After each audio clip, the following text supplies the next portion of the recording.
नमस्कार। हमारे इस विशेष कार्यक्रम में आप सबका बहुत बहुत स्वागत है। मित्रों, भारत की अर्थव्यवस्था बहुत तेज़ी से विकास कर रही है और इस तेज़ी से होने वाले विकास की आधारशिला या इसको जो गति प्रदान की जा रही है वो की जा रही है हमारे संगठित क्षेत्र में काम करने वाले कर्मचारियों एवं श्रमिकों के द्वारा।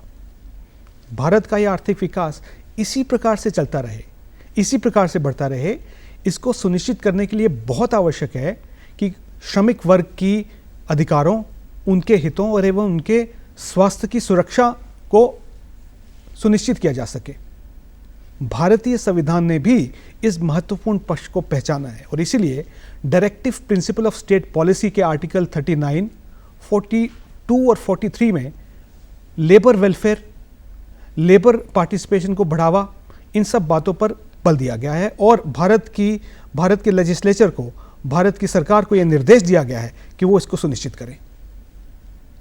आज के समय में यदि हम बात करें तो एक ऐसा ऑर्गेनाइजेशन जो 1952 में वजूद में आया और लेबर विकास यानी श्रमिक विकास, श्रमिक स्वास्थ्य का उत्थान, इन सब विषयों पर बहुत तेज़ी से पिछले 70 से अधिक वर्षों से कार्य कर रहा है और देशव्यापी स्तर पर कार्य हो रहा है, वो ऑर्गेनाइजेशन है ESIC यानी राज्य कर्मचारी बीमा ऑर्गेनाइजेशन। ये ऐसा ऑर्गेनाइजेशन है जो भारत के हर प्रांत में विद्यमान है और लेबर उत्थान के कार्यक्रमों को सरंजाम दे रहा है। पर आज का समय बदल रहा है, आज इंडस्ट्री बदल रही है, भारत की अर्थव्यवस्था बदल रही है और इस बदलते परिवेश में कैसे श्रमिक अधिकारों, श्रमिक स्वास्थ्य को सुनिश्चित किया जाए, इसके लिए नित नई स्कीम्स, नित नई परियोजनाएं, नित नए उपक्रम इस कार्यक्रम, इस ऑर्गेनाइजेशन, इस संस्थान के द्वारा लाए जा रहे हैं। तो वो सारे कार्यक्रम क्या हैं, क्या क्या नई योजनाएं लाई जा रही हैं, इस पर आज हम चर्चा करेंगे और चर्चा करने के लिए आज हमारे साथ बहुत विशिष्ट व्यक्ति हैं। आप हैं श्री सुगन लाल जी मीणा, क्षेत्रीय निदेशक ESIC फरीदाबाद, हरियाणा। सर, आपका बहुत बहुत स्वागत है हमारे इस कार्यक्रम में। नमस्कार। सबसे पहले तो मैं आपसे ये जानना चाहूँगा कि ESIC जो ऑर्गेनाइजेशन है, इसकी शुरुआत, इसका मैंडेट और किस प्रकार के ये कार्य करता है, उससे रिलेटेड चीज़ें हमारे दर्शकों को बताइए।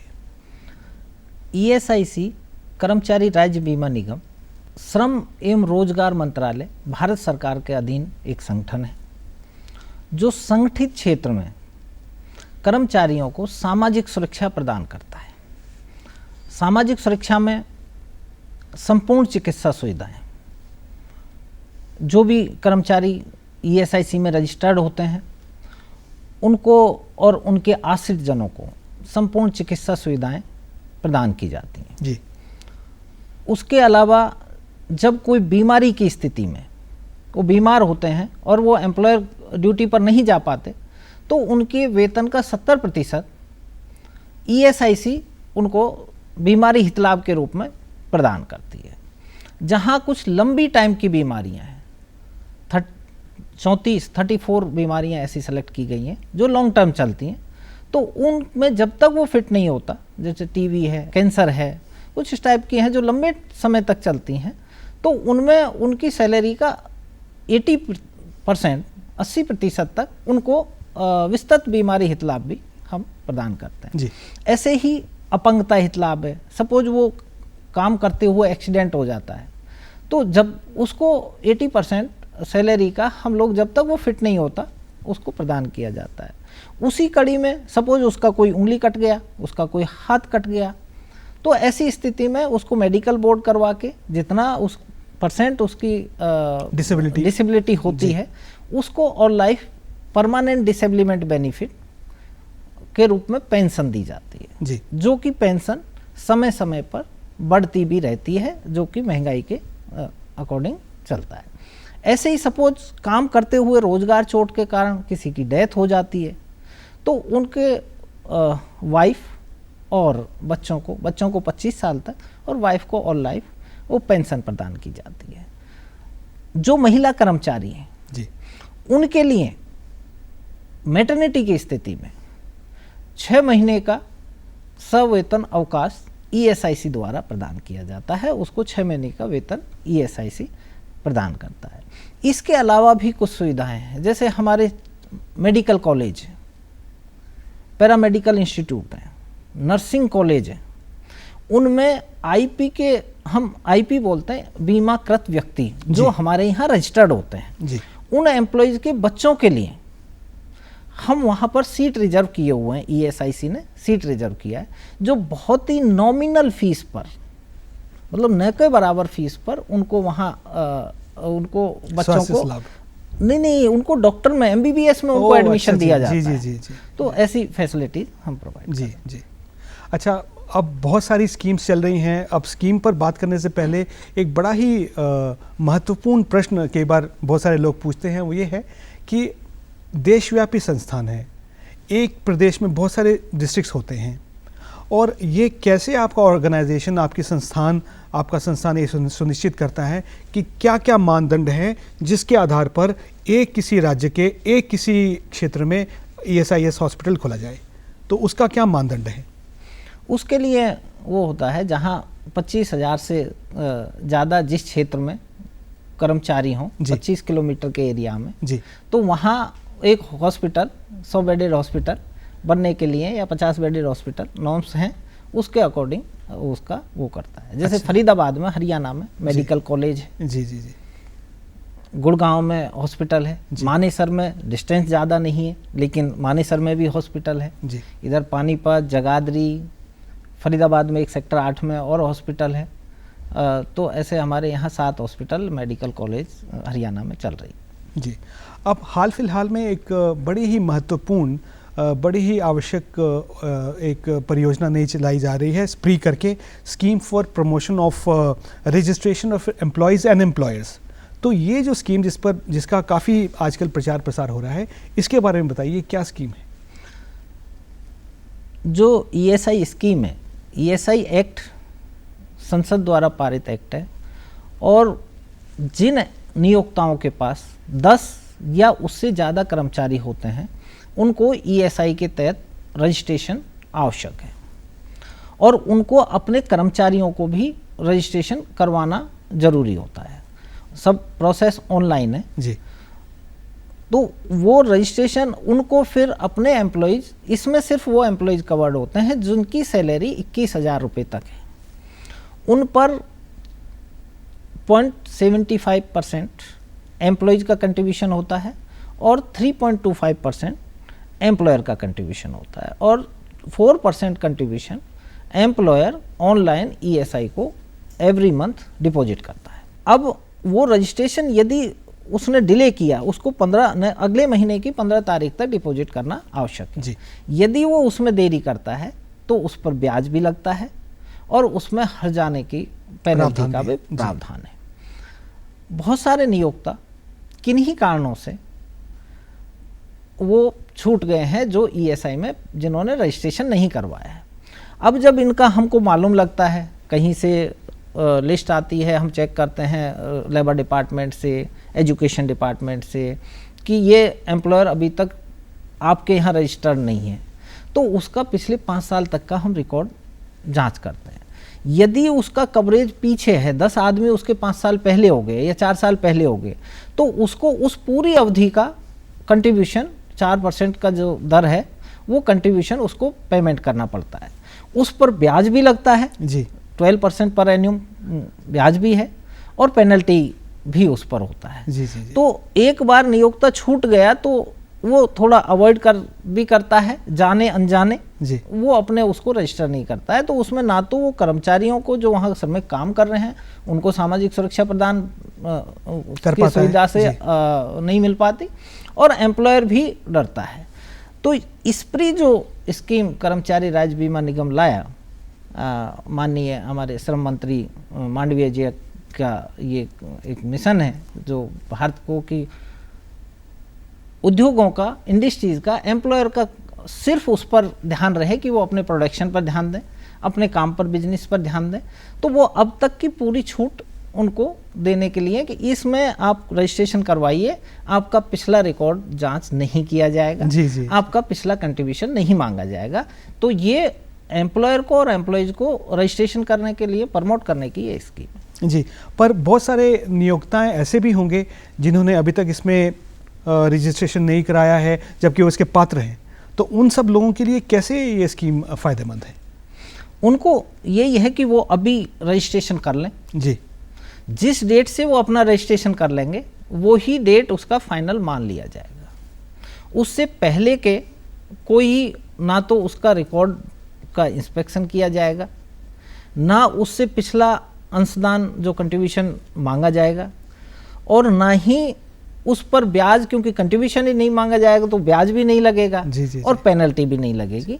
तो ये उसको सुविधा हो जाएगी। कर्मचारियों को ये योजनाएं कैसे लाभ प्रदान करती है? इसमें कर्मचारी को जो है, क्योंकि अब तक वो सामाजिक सुरक्षा हित लाभों से वंचित था, जब एम्प्लॉयर रजिस्टर होगा तो वो अपने कर्मचारियों को भी रजिस्ट्रेशन करेगा, उनका पंजीकरण करेगा, तो वो सबके सब ESI के हित लाभ के योग हो जाएंगे। दूसरा, ये उन एम्प्लॉयरों के लिए भी है जो पहले से ही कवर्ड हैं, ESI में रजिस्टर्ड हैं, पर उसने कुछ अपने एम्प्लॉयज़ का रजिस्ट्रेशन नहीं किया है।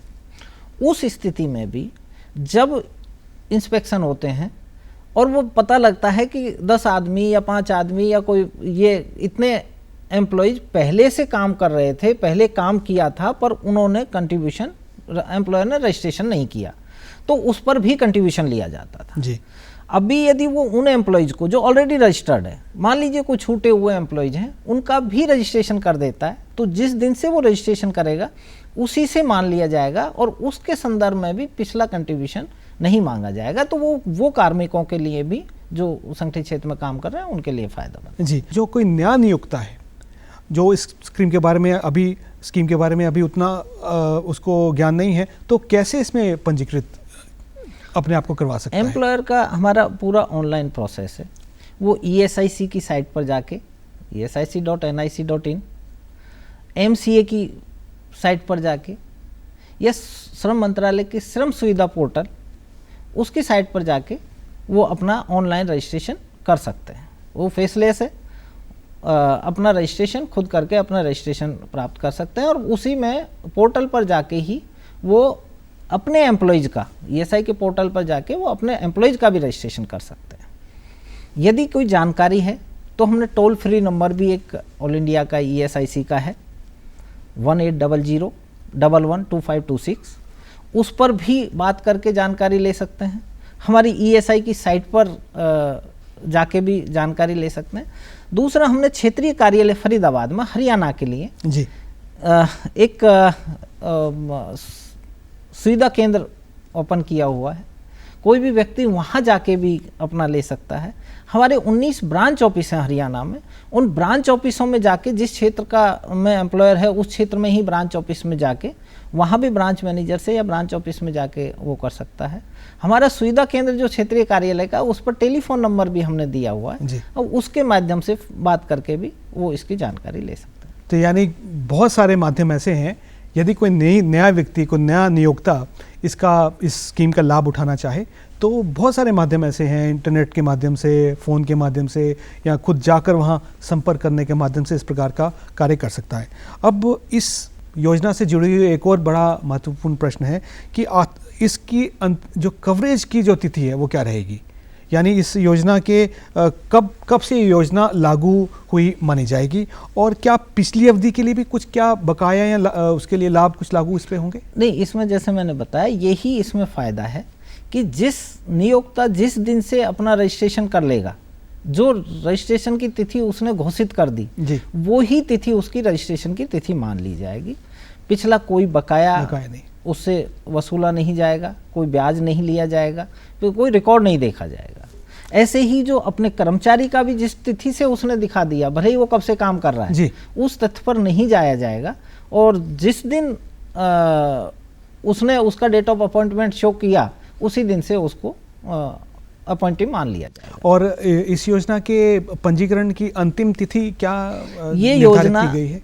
ये योजना 1 जुलाई 2025 से शुरू हुई है जी, और इसकी, क्योंकि ये स्पेशल छूट दी गई है कि जो पिछले छूट गए हैं सामाजिक सुरक्षा कवरेज में आने से जो एम्प्लॉयर एम्प्लॉय छूट गए हैं उनको ये एक सुविधा दी गई है जो 31 दिसंबर 2025 तक लागू रहेगी। इस दौरान जिन्होंने भी ये अपना कवरेज किया है उस पर इस फ्री के सभी लाभ लागू होंगे। तो यदि कोई ऐसा व्यक्ति, कोई ऐसा नियोक्ता है जिसको इस कार्यक्रम के बारे में और जानकारी चाहिए या जिसे पंजीकरण प्रक्रिया में कोई सहायता चाहिए, तो उसको वो कहाँ जाए और किससे मिले? 19 ब्रांच ऑफिस हैं, वो किसी ब्रांच ऑफिस में जा सकता है।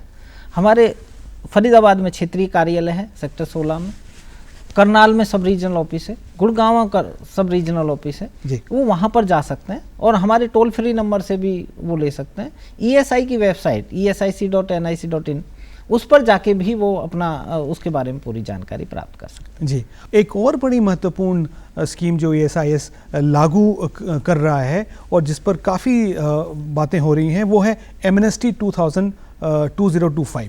तो ये एमनेस्टी स्कीम क्या है? नियोक्ता को अंशदान देना होता है, यदि वो नहीं देता है उसको online contribution, online registration employees का, उसका हर महीने जो कंट्रीब्यूशन देते हैं कि किस एम्प्लॉयज़ को कितना सैलरी दिया और उसका कितना कंट्रीब्यूशन बना, वो डिटेल ऑनलाइन अपडेट करनी होती है। अब यदि कोई एम्प्लॉयर कंट्रीब्यूशन पेमेंट नहीं करता है या अपने एम्प्लॉयज़ का रजिस्ट्रेशन नहीं करता है या वो एम्प्लॉयर अपना रजिस्ट्रेशन नहीं किया है या उसने कंट्रीब्यूशन भुगतान नहीं किया है, तो ऐसे केसों में उनके खिलाफ कानूनी विधिक कार्रवाई होती है जी, जिसमें उनको के खिलाफ कोर्ट में केस फाइल होते हैं। कई बार वो पेमेंट नहीं करता है तो एक तदर्थ आधार पर एडॉक बेसिस उसका अंशदान का निर्धारण होता है, जो सरकार के नियम है। उसको लगता है कि ये मेरा ज़्यादा निर्धारित हो गया जी, वो तो उस केस मामले में भी एम्प्लॉयर भी कोर्ट में चला जाता है।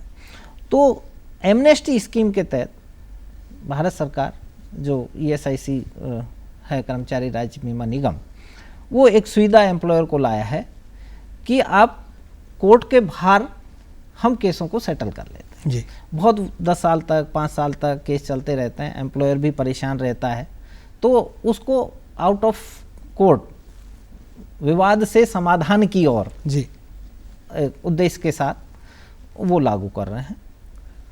तो उन मामलों का निपटान कैसे किया जाएगा, जैसे जहां कहीं कोई नियोक्ता की कवरेज की तरफ से, नियोक्ता की तरफ से जो कवरेज दी जाती है अपने श्रमिकों को या जो उसका अंशदान दिया जाता है, यदि उस पर कोई विवाद चल रहा है या जो होगा या जो कोर्ट्स में चल रहा है, तो उसको कैसे निपटान किया जा सकता है? ये स्कीम उन केसों पर लागू है जो 31 मार्च 2025 तक केस फाइल हो चुके हैं। अच्छा, ये नए केसों पर लागू नहीं होगा जी, और उनमें सपोज उसने कहा कि मेरा अंशदान ज़्यादा निर्धारित किया है, उस स्थिति में एम्प्लॉयर एक वो दे कि मैं इस स्कीम के तहत, एमनेस्टी स्कीम के तहत मेरा केस सेटल करना चाहता हूँ, कोर्ट में अपना एप्लीकेशन दे और वो अपना रिकॉर्ड दिखा दे।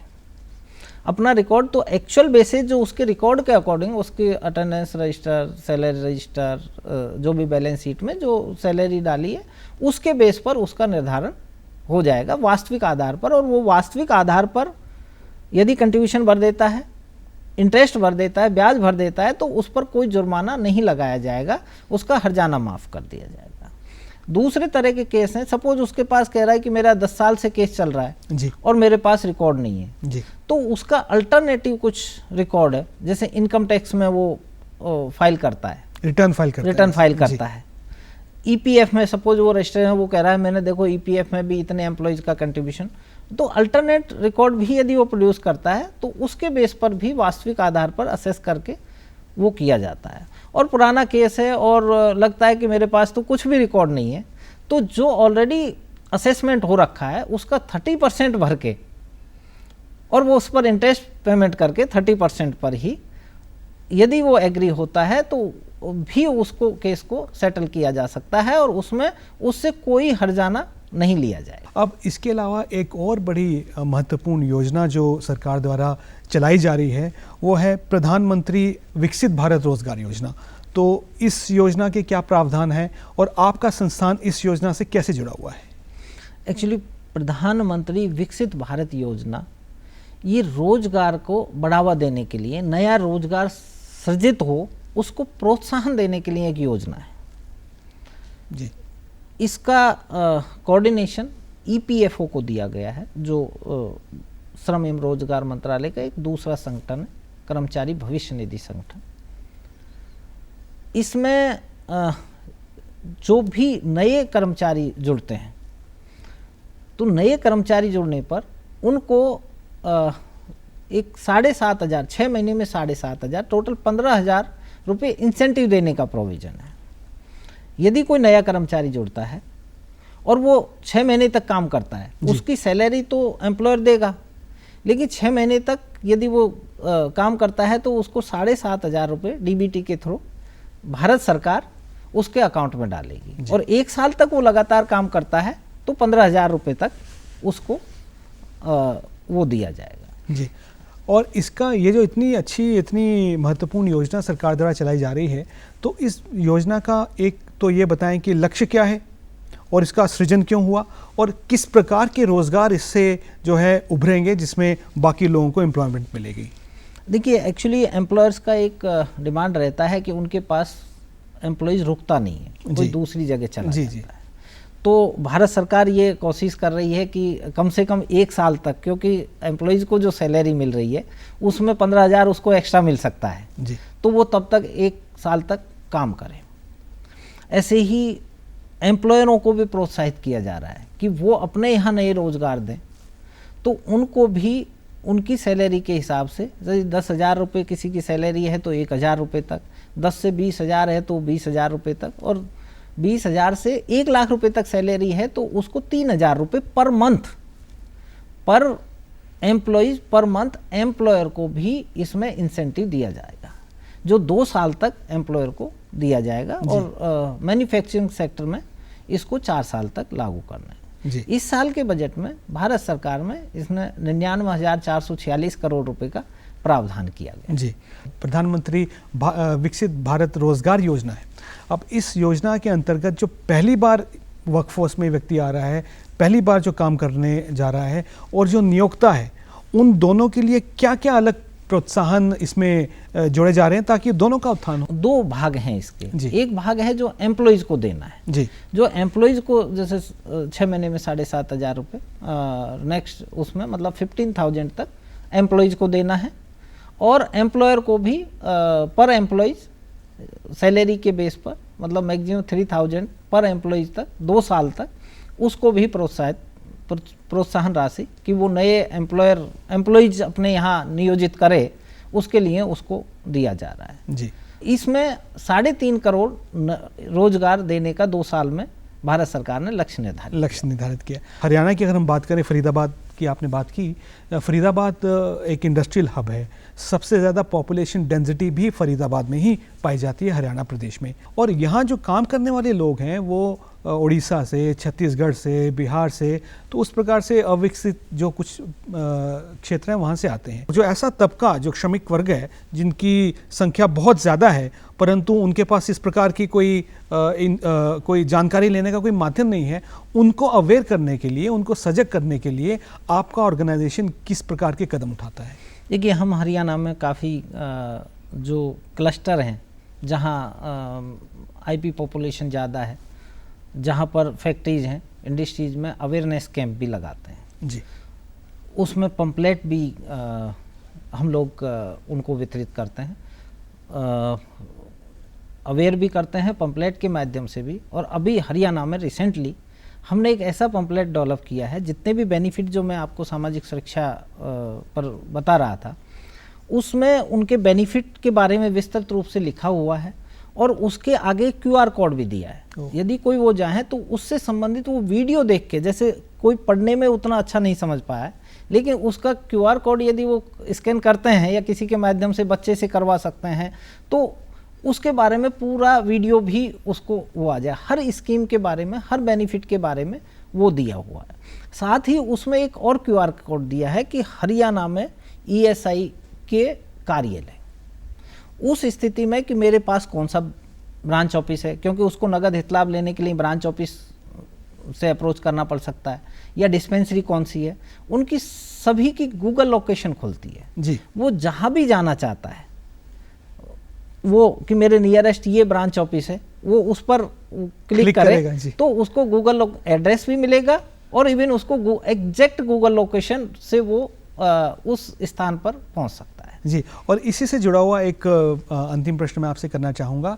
अगर कोई श्रमिक, एक अशिक्षित श्रमिक जो कि संगठित क्षेत्र में काम करता है, उसके साथ यदि कोई अन्याय हो, चाहे वो कोई हिंसा हो, चाहे उसके अधिकारों की अवहेलना हो, तो वो क्या कोई ऐसा प्रावधान है, कोई ऐसा कोई जरिया है जिससे वो आप तक पहुंच सके, आपके ऑर्गेनाइजेशन तक पहुंच सके और अन्याय की गुहार लगा सके?